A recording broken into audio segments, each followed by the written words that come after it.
Setelah mantan Gubernur Jawa Barat Ridwan Kamil menjalani pemeriksaan DNA di Barreskrim Polri pada Kamis pagi. Tes DNA dilakukan sebagai pembuktian kasus pencemaran nama baik dengan terlapor Lisa Mariana.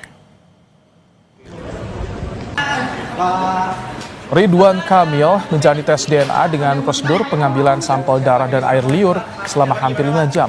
RK bilang permohonan tes DNA diajukan dirinya untuk meredam isu yang bergulir di masyarakat. Ridwan Kamil menegaskan akan menerima apapun hasil tes DNA dan berkomitmen mengikuti seluruh proses hukum. Selamat pagi, dan kita sudah mengirimkan surat permohonan ini sudah lama. Jadi kita berinisiatif biar nggak berlarut-larut, biar tuntas. Mudah-mudahan tes ini menjadi jawaban dari yang selama ini kami perjuangkan ya. Selebgram Lisa Mariana juga datang ke gedung Barreskrim Polri untuk menjalani tes DNA. Lisa menyebut tidak bertemu dengan Ridwan Kamil secara langsung dalam proses pengambilan sampel tes DNA. Lisa berharap proses tes DNA bisa berjalan dengan transparan tanpa adanya rekayasa. Pak, ngapain Pak?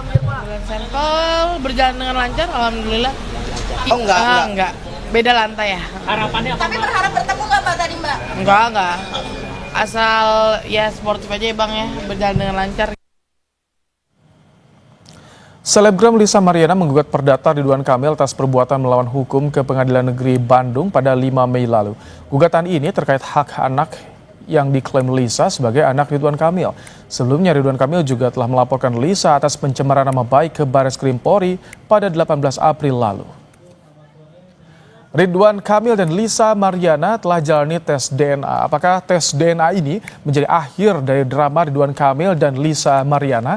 Kita akan bahas bersama dengan pakar hukum pidana Prof. Jamin Ginting. Selamat malam Prof. Jamin. Selamat malam Mas Rahmat. Baik, Prof. Jadi ini tes DNA bisa jadi penentu akhir drama kisruh Lisa Mariana dan Ridwan Kamil, Prof? Ya, ini kelihatannya ada dua perkara. Satu gugatan perdata Marliana, dan satu lagi laporan Ridwan Kamil terkait dengan kasus pidana di Barreskrim. Nah, yang terkait dengan kasus ini yang akan memeriksa tes DNA adalah yang terkait dengan adanya laporan polisi pencemaran nama baik. Dianggap bahwasannya Liana ini mengaku-ngaku bahwasannya anak itu anak Ridwan Kamil dan akan ditentukan dengan tes DNA dari ketiga mereka, yaitu Ridwan Kamil, Mariana, dan anaknya sendiri dari air liur dan DNA darah.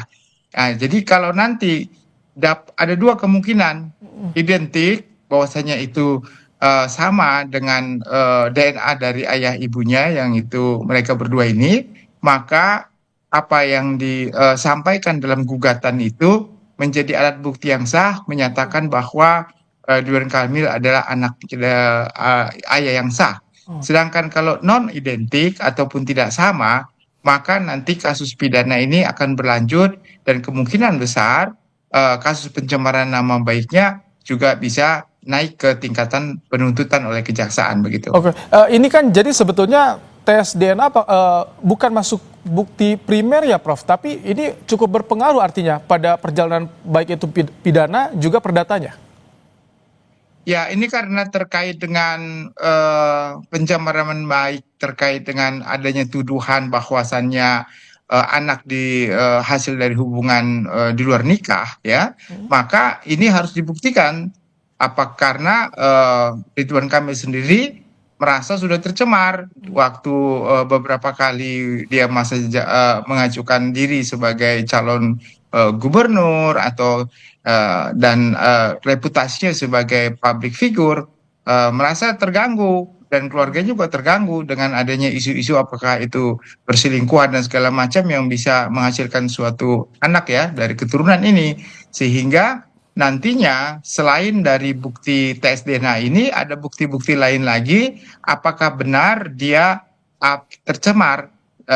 Ada saksi contohnya tercemarnya di mana. Nah sekarang kalau di media sosial mungkin sudah tidak bisa lagi karena di putusan MK mengatakan kerusuhan atau pencemaran yang mengakibatkan kegaduhan Itu di media sosial nggak bisa, tapi benar-benar keluarganya menjadi tercemar, nama baiknya tercemar, dan ini bisa menjadi bukti yang sangat kuat karena terkait dengan hubungan darah ya. Nah, ini kalau kasus seperti ini memang tes DNA lah satu-satunya yang bisa menjadi dasar untuk membuktikan apakah dia anaknya atau bukan anaknya. Jadi saya kira ini tes DNA ini tes yang sangat vital ya, sangat menentukan, bukti yang sangat menentukan begitu. Ini kalau misalkan hasilnya tidak memuaskan penggugat, ini bagaimana ke depannya, Prof? Ya kalau nantinya ternyata hasil DNA non identik, bukan anak dari mereka berdua atau bukan tidak ada kesamaan DNA antara anak tersebut dengan Ridwan Kamil, maka tadi ada dua hal ya, gugatan dari penggugat tadi yang mengaku ibu dari anak tersebut, istri hasil percobaan, maka gugatannya menjadi lemah begitu ya, dan kasus pidananya menjadi naik begitu. Pidananya akan menjadi naik ke jenjang penyidikan. Karena apa? Karena cukup dua alat bukti untuk membuktikan kalau sebenarnya adanya pencemaran nama baik dengan mengaku-ngaku bahwa itu anak yang hubungan gelap dari dia, ternyata bukan begitu. Oke, Prof, ada sedikit gambaran tidak, Prof, bagaimana sebetulnya perjalanan proses dari tes DNA ini? Berapa lama biasanya dibutuhkan nanti hasilnya keluar, Prof? Ya, pada umumnya kalau kasus pidana ya karena membutuhkan waktu yang cukup lama ya tes DNA ini, karena perlu akurasi dan labnya tentu di forensik ya, ke forensik kesehatan itu akan agak lama ya. Jadi bisa sampai 1 atau 2 bulan ya untuk bisa kurasi benar-benar bisa hasilnya keluar begitu ya. Dan ini kan tes DNA ini 3 ya, dari Ridwan Kamil, dari Lina sendiri, dan juga dari anaknya. Dan ini harus benar-benar dilakukan dengan sangat akurat begitu. Saya kira harus sekitar 2 bulan mungkin, atau 1,5 bulan mungkin bisa keluar nanti hasilnya. Ketika sambil menunggu tes DNA, biasanya proses hukum lainnya, pemeriksaan saksi ataupun yang lainnya itu bisa dilakukan tetap, Prof?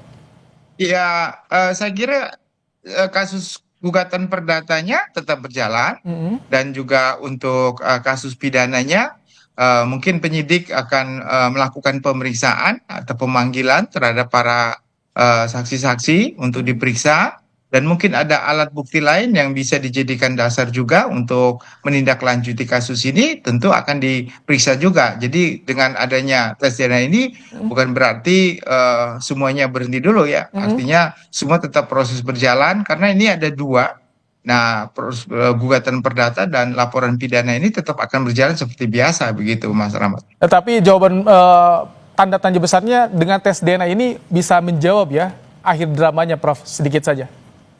Ya, karena core inti daripada permasalahan ini adalah terkait dengan hubungan darah, maka untuk menentukan keterkaitan itu ya tes DNA yang paling akurat untuk bisa menyatakan apakah seorang itu adalah ayah atau ibu dari anaknya begitu. Baik, terima kasih Prof. Jamin Ginting. Terima kasih, Mas pakar Rahmat, hukum pidana telah bergabung di Kompas Malam. Sudah 2 ex-menteri